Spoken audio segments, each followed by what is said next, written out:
And Audacity in 3, 2, 1.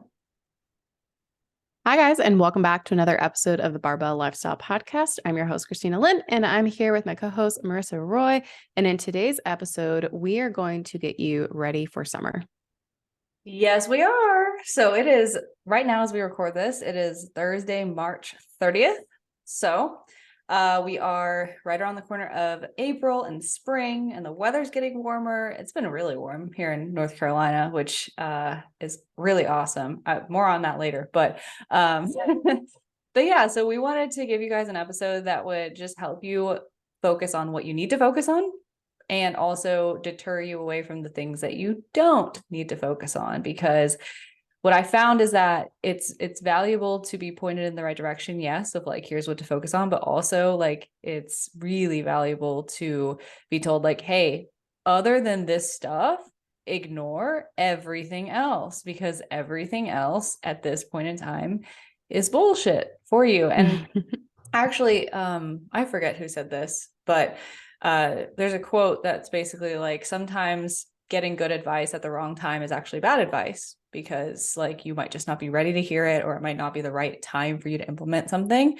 So that doesn't necessarily mean that the advice itself is bad, but it's bad for you in that given period of time. So our goal today is to just really nail down with you the non-negotiables for how you can, quote unquote, get ready for summer, aka live a healthy lifestyle, reach your fat loss, toning up, all of the above goals, without the fluff and without all the extra stuff that most of the industry wants you to focus on. Yeah. So even if this episode is titled like lose 15 pounds in 30 days or something like that, like at the end of the day, we're not going to sell you guys on anything that isn't sustainable or isn't doing something in the right way. So of course, like a lot of people do want to shred down for the summer and look their absolute best. And we want to help you get there. And so of course, I think this is something to keep in mind as well. Like this is general advice, and you might be in a situation where some of this either doesn't apply or it's not as specific for you. So this is just kind of a more broad overview of like general advice we would give to someone. Yeah, for sure.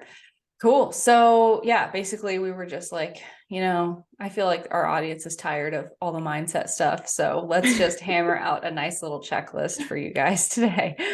So this has 7 things on our list, basically 6 or 7, depending on how you look at it. But the very first thing that you're going to want to do, and I will say we're probably going to describe most of this episode in context of maybe you have some fat you want to lose, you want to see some more lines pop out when you flex your biceps. All of that is going to be under the category of fat loss, whether you want to get more toned or you want to lose weight or lose fat. How you do that is through, number one, a calorie deficit. So basically, in layman's terms, this is the calories in versus calories out thing. It is more complicated than it seems on the outside, but essentially you want to have a calorie deficit that is sustainable. And actually today I was recording some content, and you can envision this as like a calorie deficit with the Goldilocks principle. So like not too low, not too high, but just right, right? And so you want something right in the middle of, whether if you were going to go extreme on your diet and eat 1,200 calories, you probably don't want to do that. It's probably too low. Eating 2,000, 2,500 calories might be too high. It might be your maintenance calories or even a surplus. But if you find a deficit that is, right in the middle of that, between the lowest that you could probably go and your maintenance, that's probably going to be a good place for you to start and stay to see some good results. So, yeah. Yeah. And I think the context should also be this is someone who is eating a reasonable amount of food. So if you're eating 1,200 calories right now, we are not going to suggest that you dive into a caloric deficit. There are some other things that you need to do beforehand. So this is under the assumption that you are eating a pretty good amount of food right now and you're not doing a whole lot of cardio at the moment.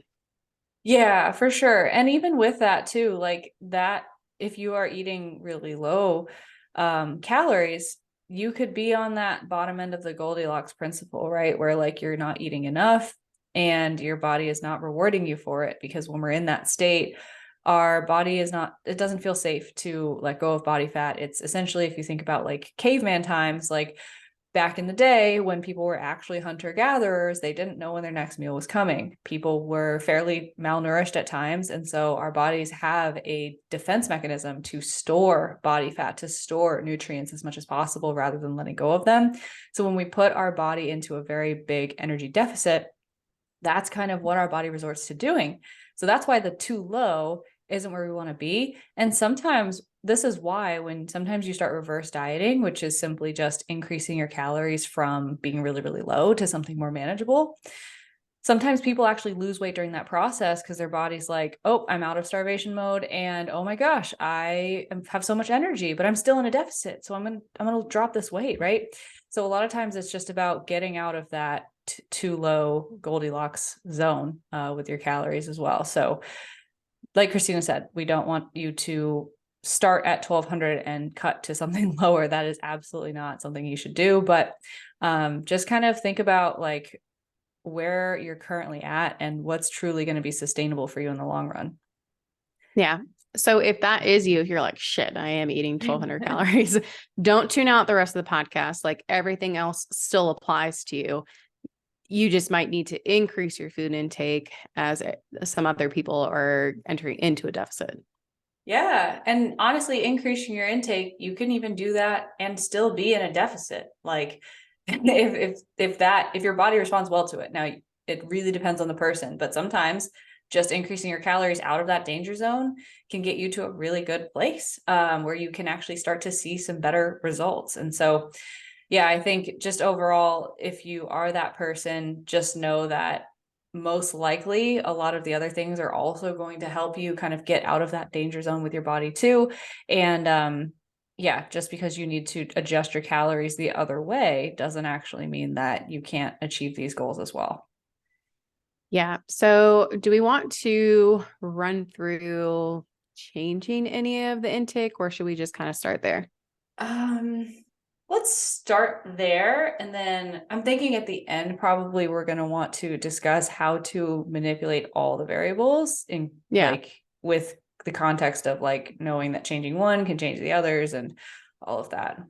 Yeah, that's a good idea. Okay. So number 2, protein intake. So that is really, really crucial. We want to make sure that protein is still high. And so the recommended amount that we usually give is for about 1 pound of body weight, like you should be eating about 1 gram of protein. So if you are 160 pounds, maybe around 160, like that. Again, it's just a starting intake, and you can adjust based on preferences or what works best for you. But the other thing too is if you are maybe like 200 pounds and you want to weigh 160, 150, like that's a good intake to be like the weight that you're trying to achieve.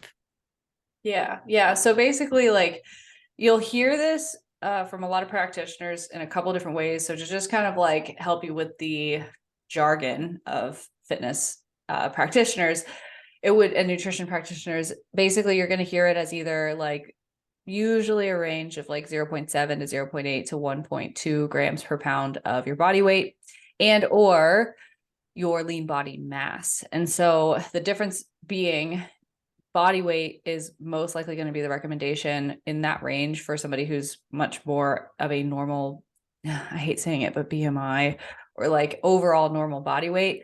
I would say just to hell with the BMI system in general. So like just screw it. But like if I have to use a reference range that people are familiar with, that's what I would say. And then lean body mass would be the way of saying like, okay, if you have like 50, 75, 100 pounds to lose, or like you have a lot of weight to lose, and your overall goal body weight is a smaller fraction of your total body weight currently, it wouldn't make sense for you to eat 200, 250, 300 grams of protein per day. Like your digestion's just going to be absolute shit. No pun intended, but like you're not supposed to eat that much protein. So that's why when practitioners say lean body mass, that's basically talking about your bone, your muscle, everything in your body that is not adipose tissue or fat tissue, that is closer to an estimate of your target body weight when you've actually lost a good percentage of that fat mass. Because think about this makes sense when you think about what protein is actually for. Protein is for your muscle tissue to repair, recover, and grow. And so that is very energy expensive and it helps our metabolism run faster. But if you think about it that way, right? If we're fueling the amount of muscle that's on our body, why would we go based on the amount of not only muscle and lean tissue that's on our body, plus all of the adipose tissue, right? So for people who do have a lot more weight to lose, we definitely want to lean towards that lean body mass recommendation of either a gram per pound or anywhere ranging around like 0.8 to 1.2, because that's what it's actually for in the first place. Yeah. I don't have Cool. anything else to add. That was good. Boom. Like But yeah, so I mean, I guess the other thing to add to with protein is one of the reasons that if you are entry adjusted, you might find yourself a little hungrier throughout the day because your intake is not as high. So higher protein is going to help ensure that you are feeling satiated, and it's going to make sure that you can stick to your diet. And it's really going to help, especially as we talk about later on in the episode, if you continue to diet and drop your calories, having that higher protein is going to probably help you be a lot more successful. And when we are dieting, the goal is to hold on to as much muscle as possible. So we don't want to start dipping into losing muscle mass. So this is going to help a lot in that process. Yeah, exactly. So yeah, protein is a good one. I don't have anything to add. You want to move on to the next? Yeah, absolutely. Let's talk about steps, baby. No. So well, I waited too long, so now it's just awkward. So this recommendation can ebb and flow. So I like to start by saying get your steps above 5,000 per day minimum. Like if you're doing, basically no steps, like 1,000, 2,000, 3,000 a day, that's basically indicative that you are probably sitting at a desk all day. You're not moving around very much. Let's at least get it to 5,000, because all cause mortality risk goes down significantly when you cross that threshold. That is basically the bare minimum threshold of sedentary lifestyle versus starting to have a more active lifestyle. However, when you get into a fat loss phase, when you get into you're trying to reach these goals, this is going to drastically vary. And I will say that probably most people would benefit more by being at a minimum of 7,000 to 7,500 steps per day to be considered truly active. And so it really just depends on what you're trying to achieve, but your overall metabolic health is probably going to benefit the most from being at around 7,000 to 7,500 steps, 7,000. Wow. 7,000 to 7,500 steps per day to be considered really active. But I always like to take it in steps. So if you're not walking at all, 5,000 steps per day is a great target to go towards, because your activities of daily life plus like 20-minute walk should kind of get you there. And then going up from there, being more intentional with how you get more steps in. Yeah, absolutely. So we had office hours yesterday, and one of our clients asked us like, hey, what's a good step goal? And like, of course, our answer is always, well, it depends, right? Because if you're at 2,000 steps a day, well, then, 3, 4, or 5, like that's going to be great. And if you're at 10,000 and I tell you 5,000, that's going to be very, very different. So it really just depends on how active you are, what your lifestyle is like. But the idea is just to get a little bit more active. But if you're already around, if like you're someone that has a very active lifestyle, and you're already around 10, 12,000 steps a day, then like probably as of right now, that's probably not something that you'd want to increase. Yeah. And then there's also like the caveat of like, if you're being active in ways that can't be tracked with a step tracker, or what if you don't have a step tracker? So I know, Christina, you were talking about like your protocols and you were like, well, I'm doing like biking, and biking doesn't count as steps because you're not moving your wrist. So like, how do I equate that? And so I get that question a lot too. It's like, okay, well, I bike every morning on my Peloton every day just for some like movement, but it's not steps. What does that mean? I would just equate the time. Like typically, like a mile is usually about 2,000 steps, like give or take. And that can take you, I don't know, 15-20 minutes to walk if you're depending on your pace, maybe slower, I don't know.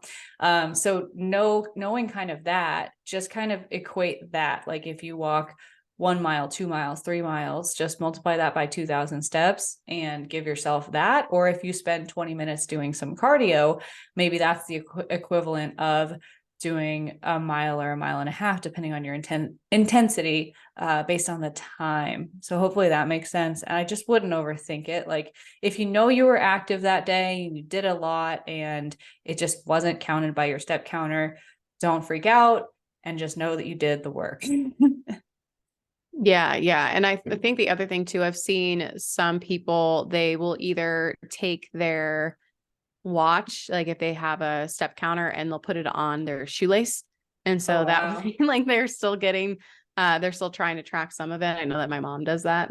Wow. Okay. And there are actual, like there are bands on Amazon where you can put it around your ankle. If like, so sometimes if you don't want to just tie it onto your shoe, you can do it around your ankle. Cause I know that again, a lot of my community is moms. And so we're pushing strollers, and I am a psycho and will push with one to keep my arm down so I can keep swinging, which is hard. And I'm like, man, I'm going to have a huge right forearm after like a couple of years of this.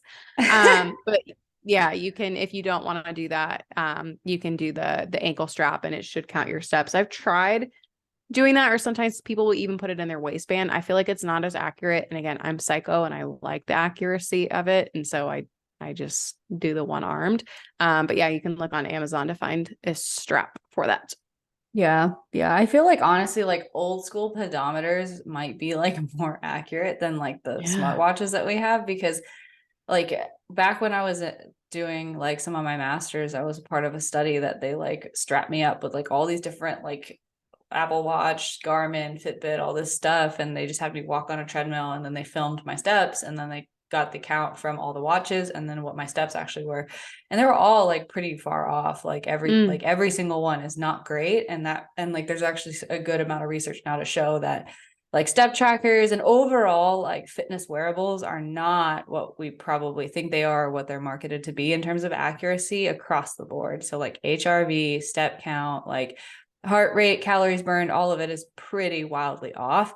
So again, just use it as a proxy. It is a good proxy. It will get you in the ballpark of what you're actually doing. It is not accurate, because if I shook my arm around, I would get steps. I actually personally stopped wearing my Apple Watch altogether, because I just got tired of like number one, checking messages on my watch and like having that be there, but also like being concerned about the step count for the sake of steps rather than for the sake of like, let me go outside and walk because it's good for me. So yeah, I've been kind of practicing just doing that without the technology, but it is a really good way to hold yourself accountable if you don't know what that feels like or is like in your routine.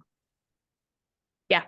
Boom. All right, let's move on to number 4. So we recommend strength training for exercise. We think that strength training is the most efficient way to lose fat and be able to keep it off. And again, really building muscle. So we love resistance training, and we recommend doing it anywhere from 60 to 90 minutes like per week. I mean, minimum. So you don't feel like you don't feel like you have to like limit yourself, but at the same time, like give yourself some rest. Don't go 7 days a week for like 4 hours. That's insane and not sustainable. But you really don't need a whole lot of training to be able to see some really, really great results. And so sometimes, and I'm sure Marissa, you see the exact same thing with your clients. Like we've got clients that fall into that all or nothing mentality. And they're like, man, if I can't go to the gym for 5-6 days a week for like 2 hours, like I'm not going to do anything at all, because it's just not like nothing's going to happen from it. But you'd be really, really surprised what you can do just being consistent and putting in a little bit of effort. Because if you think about it, like all or nothing, like if you don't do anything at all versus 60 minutes a week, like you're still moving the needle forward and you can make a lot of progress.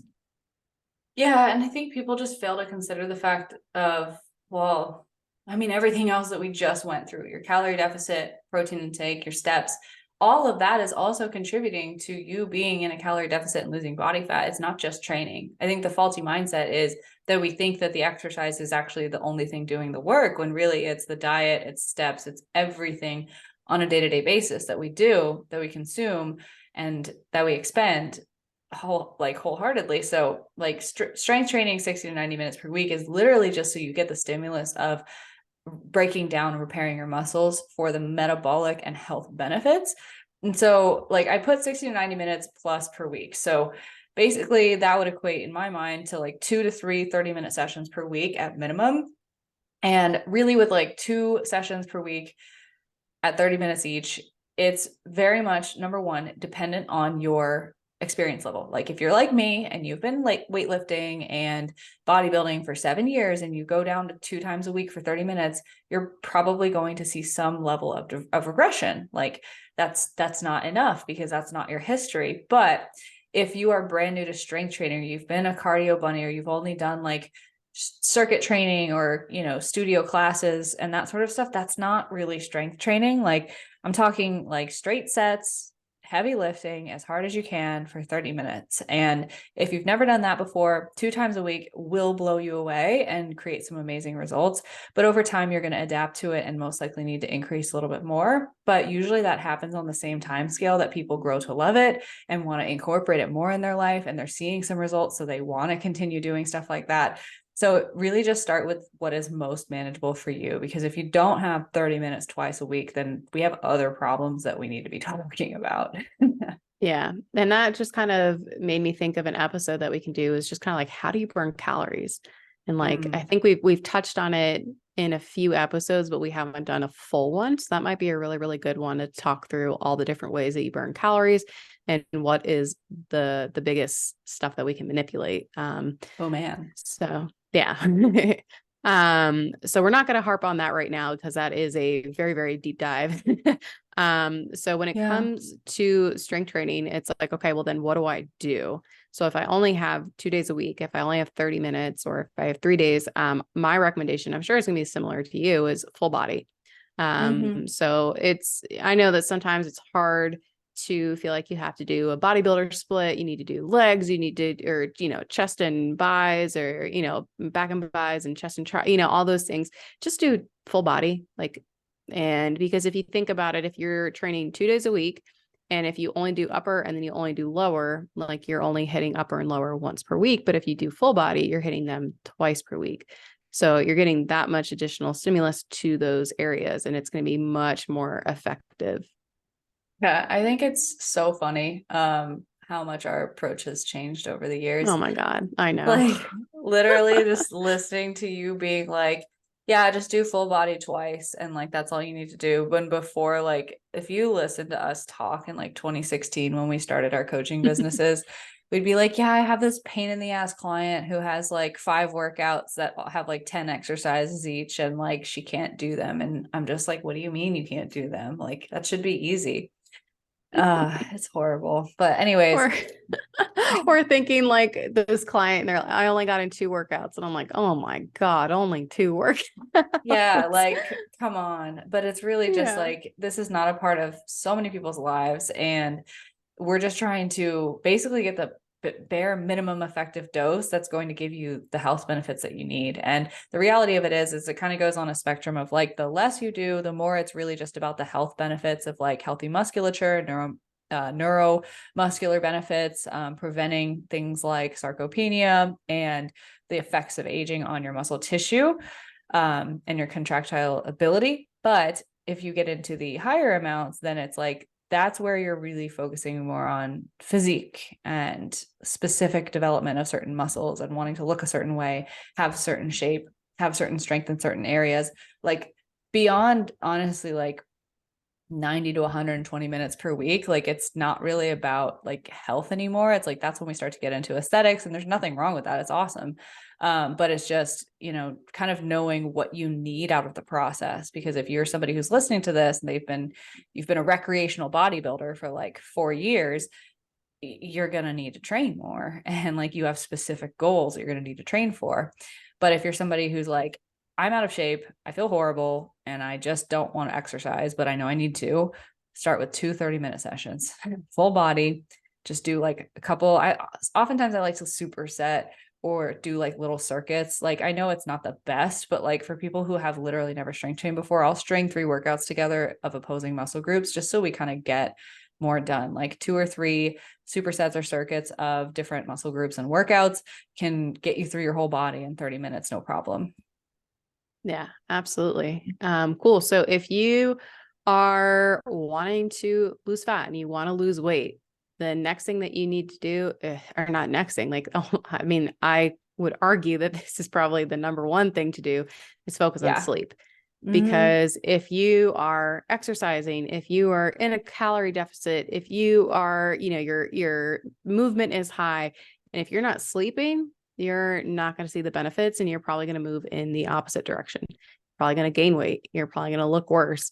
So we need to make sure that we're recovering and we're going through those processes, and we need to make sure that we have energy throughout the day, and we need to make sure that our hunger cues are in place. So sleep, and even if you're someone who's like, oh, I function fine on 5 or 6 hours a day. Well, you probably will feel a lot better if you do 7 to 8 hours. Yeah. Like you do just fine, but like, what if you just gave it a shot and like saw what you might feel like if you had 7 to 8 hours of sleep? Because in all honesty, like, yeah, it's just so many people have a predetermined, like, this is my normal, like this, they've just been in this place for so long, this is how they've lived, this is what's normal for them, this is how they normally feel, so that they don't even have recollection of what feeling better or more energized could even feel like. And that's really sad, but it's true.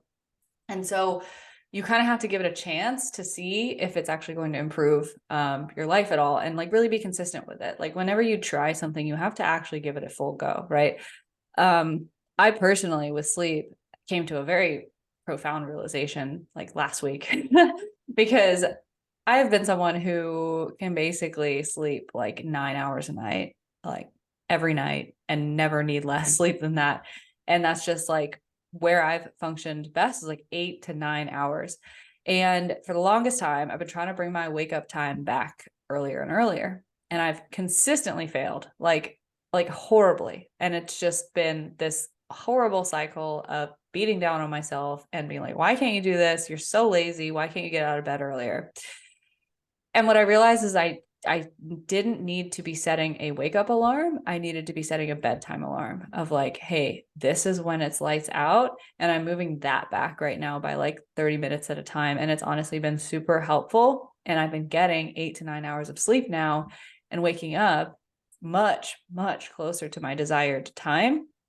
And it's all because of that. And so sometimes it's also knowing yourself and your body and saying like, okay, maybe you're like me and you need more sleep. Sometimes you do have to make a sacrifice and make room for that if you need to be up by a certain time or want to get certain things done in your day.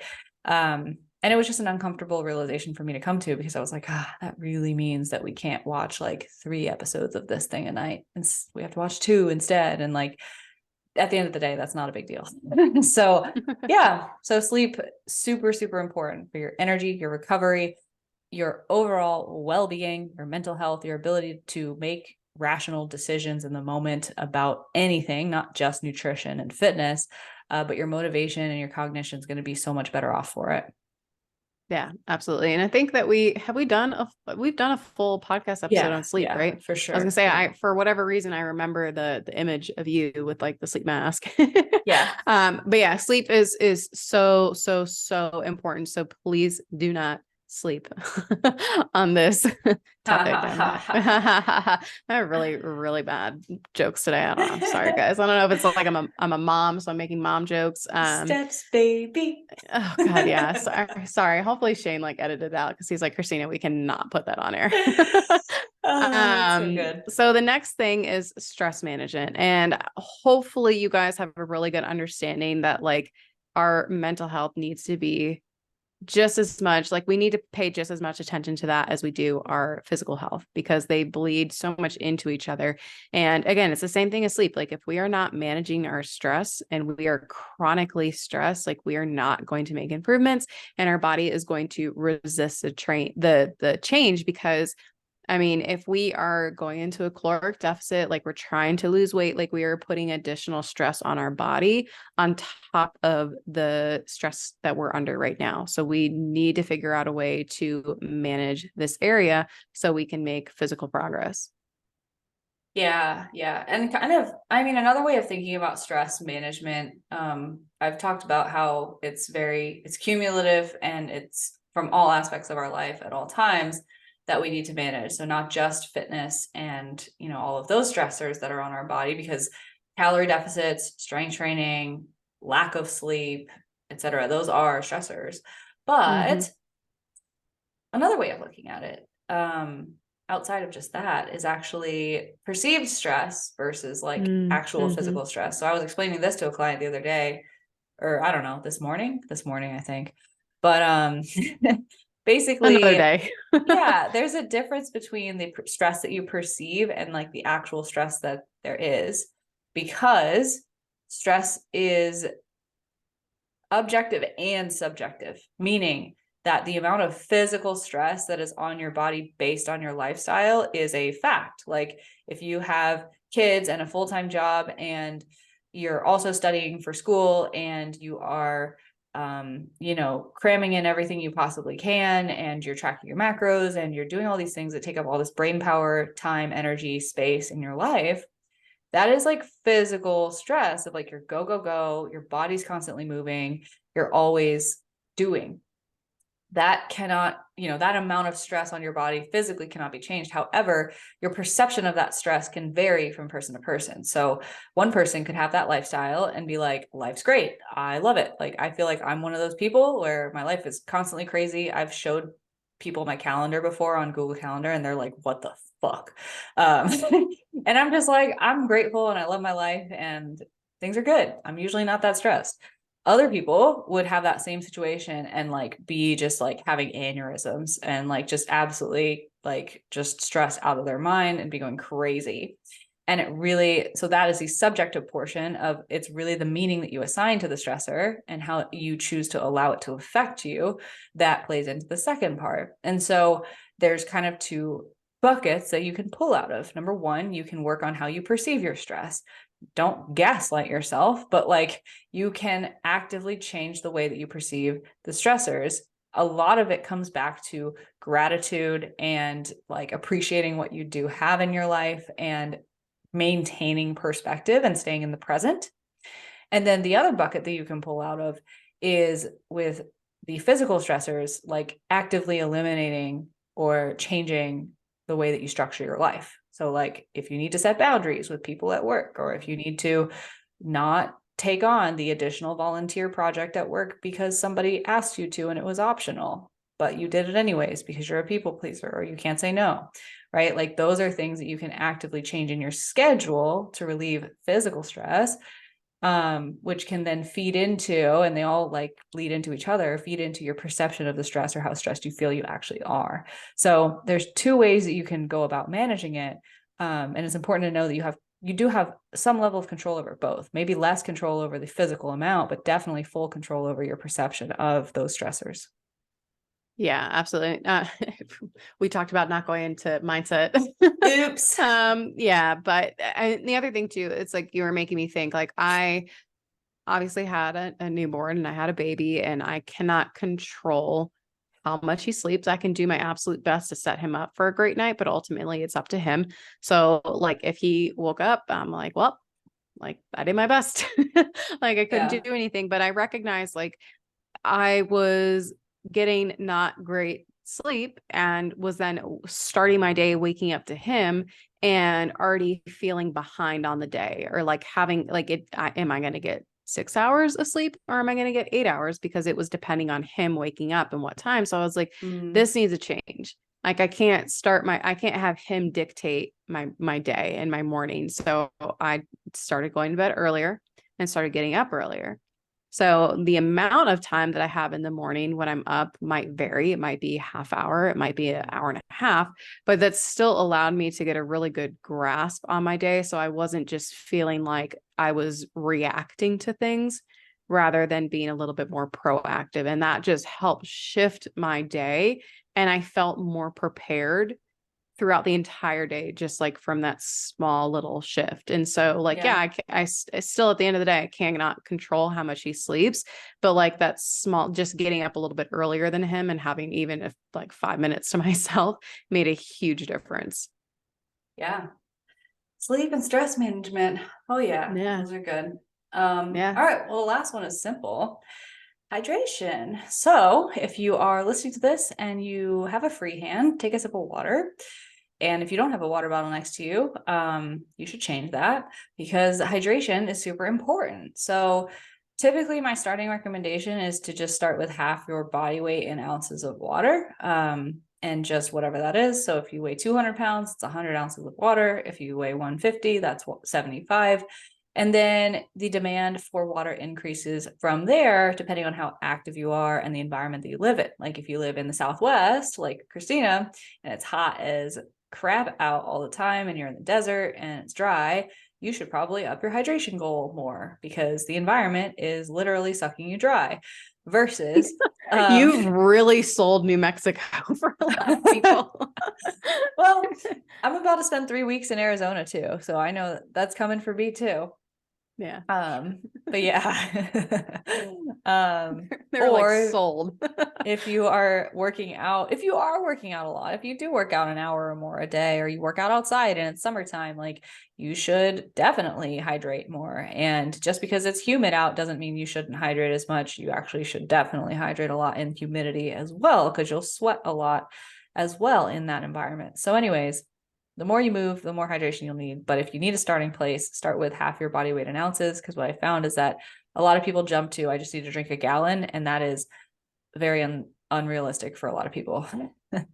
Yeah, and I'm gonna add in like a little bonus here, throwing in some electrolytes. That will help a lot too. So you're not just, getting in a full gallon, like you are kind of rehydrating and getting some benefits from that area as well. So I've actually seen a lot of that with our current clients where we're running their labs and we're taking a peek. And one of the biggest suggestions we have is just like, hey, just add some electrolytes in there. So whether you are doing like an LMNT, or what are some other ones? The liquid, I think liquid Liquid IV IV. is not as great. And then Core Nutritionals also has their hydration sticks. So we would highly recommend those as well. So bonus tip. And Yeah. that's probably You going can to also also, help get in more water too, because you're going to have that flavor. yeah. And you can even like, what is it? Aaron uses Gatorade Zero packets. Those are super cheap on Amazon too. You can also just like do salt in your water. Like you could literally just what's the word? Grind salt into your water if you want. It might not be the best, but I mean, depending on what environment you're in, if you're like training outside and you're sweating like crazy, you probably won't notice if your water's a little salty because your sweat's super salty too. Um, so yeah. Awesome. So that's the Yeah. whole list. Yeah. So I know that we kind of talked about how to manipulate. And so I think when it comes down to certain variables like protein and sleep and stress management, like those are not really going to vary too much. Like we want to keep those pretty constant. But when it comes to the calorie deficit and when it comes to steps, and we could also add in cardio if we wanted, but I think that's like a bonus. Yeah. Because again, cardio is a tool. It's not something that we want to abuse by any means. So what do we kind of do to manipulate? So again, like it's really going to vary and it's really going to depend, especially because we want to make sure, and like we have more episodes where we talk specifically on how to get into the nitty gritty of really manipulating your variables. But when it comes to your calories and it comes to your calorie deficit, like if you start to plateau, like you can probably decrease your deficit a little bit. Well, increase your deficit, but Yeah. decrease your food intake and by a little bit. And then if you plateau again, like you can maybe increase your steps. You could add in like a cardio session or anything like that. And then just kind of take it, but we don't really want to go too extreme. Like we don't want to get to a place where you're super low calories, your cardio is super high, and you can't sustain that level of fitness. So just kind of take things like week by week by week and make small tweaks, not huge changes. Yeah. And my biggest piece of advice is to actually track your data on all of these things that we have just talked about. Every single piece that we just talked about, track your data on it and see how many days out of 7 each week you are actually hitting those targets. The reason why is because most Yes. people think I'm at a plateau when they're not. They're just not being consistent enough. And so calculate out of your week, out of your month, how many days out of 7 or out of your whole month did you actually hit all of the targets, and what percentage of the total amount of targets to hit is that? So if you're just looking at your calories, did you hit 5 out of 7 days this week? Did you hit 4 out of 7 days this week? Or if you're looking at it all collaboratively, how many days did you actually hit all of the things that you need to do and not have them fall off? It's a lot harder than it looks. And so most of the time, the answer to seeing better progress is being more consistent, which is not an easy feat. It's doable. And it's very simple, but it's just not easy to do as a lifestyle change. So that's why typically going into a calorie deficit and adding that on top of all these lifestyle factors is like a second step, like after just setting a foundation. But yeah, so most of the time you're going to think, I'm not making progress, I need to change something. And most of the time the answer is no, you don't. You need to be more consistent. And if you have actual data to fall back on that can show you whether or not you're being consistent, then you're not guessing and you're actually making educated changes based on the data. And that is truly the only way to go when you want to see reliable results. Yeah, absolutely. And I'm sure Marissa is the exact same as me. Like we have countless number of clients on our rosters who have made 20, 30, 40 pounds. Like they've lost 40 pounds with absolutely zero changes to their food intake. It is just a matter of being consistent. And it's so easy for us as coaches to just be like, hey, like, let's stay at the same intake, like keep doing what you're doing. And there are other things that we can manipulate, whether it is focusing more on sleep, focusing on stress reduction, like all of those things. You can make a lot of change by just being consistent. So a lot of times our clients are dieting without really feeling like they're dieting because their food intake is so high. So this is one of, shameless plug for coaching, but this is why it is so helpful to have someone who can look at that data, who can look at your progress photos, who can look at things and help you really make those educated decisions and be like, hey, I know you feel like you need to enter into a deficit right now, but like we're making progress, like we're losing inches, like this is improving, like your energy is improving, like you're in less pain, like your joints feel good, like you have energy again, like so it is really, really beneficial to have a coach who can walk you through this process. So that is my shameless plug for working with someone, whether it is me or Marissa or someone else. Like having that coaching experience, if you've never done that before, can make a really, really big difference for you. Yeah. Yeah, absolutely. I mean, at the end of the day, like it is it is simple, but it is difficult. And sometimes it's just the things that are in our head that we tell ourselves that are leading us astray from the plan that we know we need to follow. Most of the time after we've set a foundation with a client, it's like, okay, they know what they need to do. And it's just a matter of keeping them doing it for long enough to actually see the results.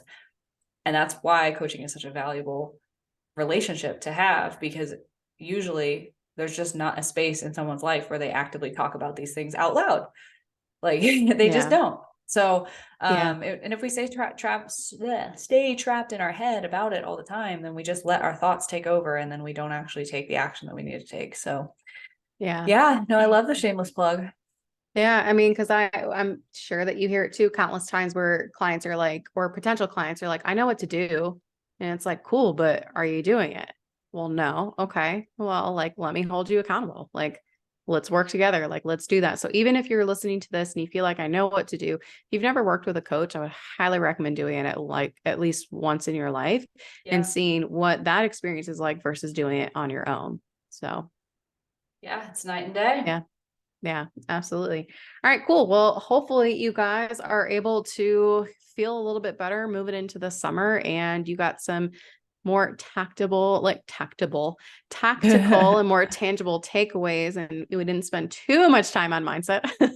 But we hope that you guys enjoyed this episode. And if you haven't already, make sure you subscribe to the podcast. You can find both of us on Instagram. You can find me at Christy Lynn Fit. Marissa is at Marissa Roy Fitness. Thank you guys so much for listening, and we hope to see you back next week.